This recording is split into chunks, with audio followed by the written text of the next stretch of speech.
নজর রাখবো পরবর্তী সংবাদে। সামাজিক মাধ্যমে এবার কটাক্ষের শিকার তিপ্রামথার প্রতিষ্ঠাতা প্রদ্যুৎ কিশোর দেববর্মা। তবে কর্মীদের দলের উপর ভরসা রাখার আহ্বান প্রদ্যুতের। দাবি পূরণের আশা জিইয়ে রেখে সামাজিক মাধ্যমে প্রদ্যুতের বার্তা। তবে সেই বার্তায় কি বলেছেন তিনি, শুনবো বিস্তারিত। আমাদের সাথে রয়েছে প্রতিনিধি অঙ্কিতা বর্ধন, কি বলছে শুনবো। অঙ্কিতা, সামাজিক মাধ্যমে কটাক্ষের শিকার প্রদ্যুৎ কিশোর দেববর্মা, তবে কর্মীদের উদ্দেশ্যে কি বার্তা দিয়েছেন তিনি?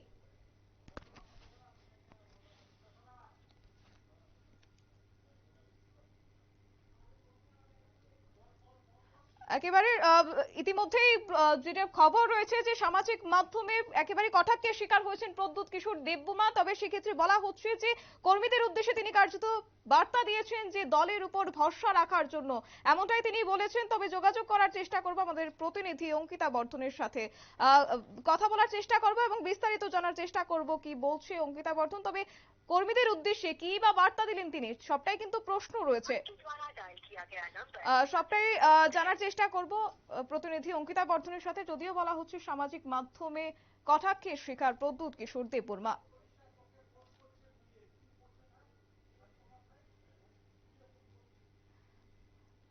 যোগাযোগ করার চেষ্টা করব, আমাদের প্রতিনিধি অঙ্কিতা বর্ধন জুড়ে গেছে আমাদের সাথে, কি বলছে শুনবো।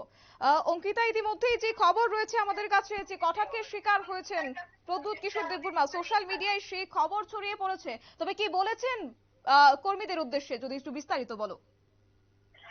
দেখো, কথা ইতিমধ্যেই শাসক দলের সাথে জোটে অর্থাৎ মন্ত্রিসভায় জোটে যাওয়ার পর থেকেই কিন্তু একাধিক প্রশ্ন উঠতে শুরু করেছিল রাজনৈতিক মহলে। তৎসঙ্গে প্রদ্যুৎ কিশোর দেববর্মনকেও কিন্তু সোশ্যাল মিডিয়ায় কটাক্ষের শিকার হতে হয়েছে।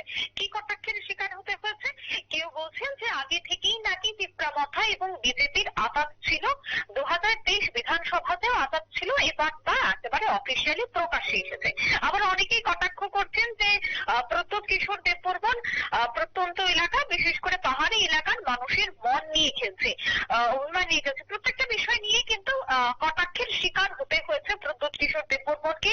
এমনকি বিভিন্ন প্রশ্নের মুখোমুখি হতে হয়েছিল প্রদ্যুৎ কিশোর দেববর্মনকে। তারপরে তিনি সোশ্যাল মিডিয়ায় ওনার বার্তা, তিনি বলছেন যে তারা সবকিছু চিন্তা ভাবনা করেই লড়াই করেছেন, তারা চিন্তা ভাবনা করে অনশনে বসেছিলেন, যার জন্যই তাদেরকে লিখিত আকারে ত্রিপাক্ষিক চুক্তি স্বাক্ষর করতে দেওয়া হয়েছে এবং আগামীতেও তারা চিন্তা ভাবনা করে কাজ করবে।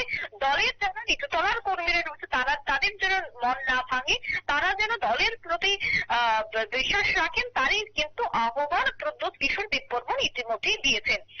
আমি যদি একটু লক্ষ্য রাখি, ইদানিং অর্থাৎ চলতি সপ্তাহের দিকে তিনি কিন্তু চলতি সপ্তাহে মন্ত্রিসভায় যোগদান করার পরই কিন্তু ওনার দল যখন যোগদান করে মন্ত্রিসভায়, তারপর পরেই কিন্তু তিনি সোশ্যাল মিডিয়ায় সেই কথাগুলি বলছেন। তিনি বলছেন যে তিপ্রামথার জন্যই বা দলের জন্যই বা যারা জনজাতি অংশের মানুষ রয়েছেন তাদের কথা চিন্তা করেই তারা মন্ত্রিসভায় যোগ দিয়েছেন।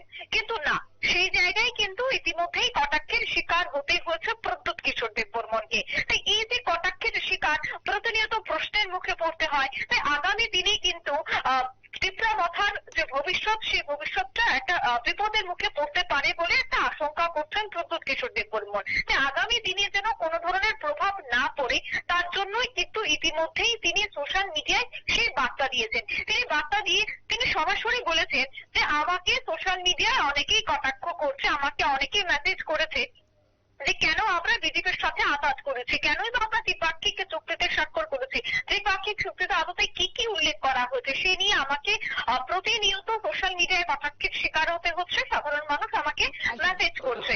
কিন্তু সেই ক্ষেত্রে আমি বলে রাখছি, দল আমার উপর বিশ্বাস রাখবে বা দলের যারা নিচতলার কর্মীরা রয়েছে তারা আমার উপর বিশ্বাস রাখো, আমি আগামী দিনে তাদের যে অর্থাৎ তিপ্রামথার যে মূল চাওয়া তিপ্রাল্যান্ড সহ একাধিক ইস্যু, সেই বিষয়গুলি নিয়ে আগামীতে কাজ করবেন। অর্থাৎ তিনি কিন্তু নির্বাচনে প্রাক মুহূর্তে ওনার দল যেন দুর্বল না হয়ে পড়ে বা ওনার কর্মীরা যেন ওনার দল থেকে মুখ না ঘুরিয়ে নেয়, তার জন্য কিন্তু তিনি ইতিমধ্যেই বার্তা দিয়েছেন। তোমাকে কথা বলছিলাম আমাদের প্রতিনিধি অঙ্কিতা বর্ধন আমাদের সাথে ছিল। সেই জায়গায় প্রদ্যুৎ কিশোর দেববর্মা নিজে এক ভিডিও বার্তায় তুলে ধরেছেন, যেখানে বলা হচ্ছে যে তিনি কটাক্ষের শিকার হচ্ছেন। তবে যদিও কর্মীদের মনোবল বাড়ার উদ্দেশ্যে, তিনি কর্মীদের উদ্দেশ্যে এক প্রকার দলের উপর বলা যে বিশ্বাস রাখার জন্য তিনি তুলে ধরেছেন।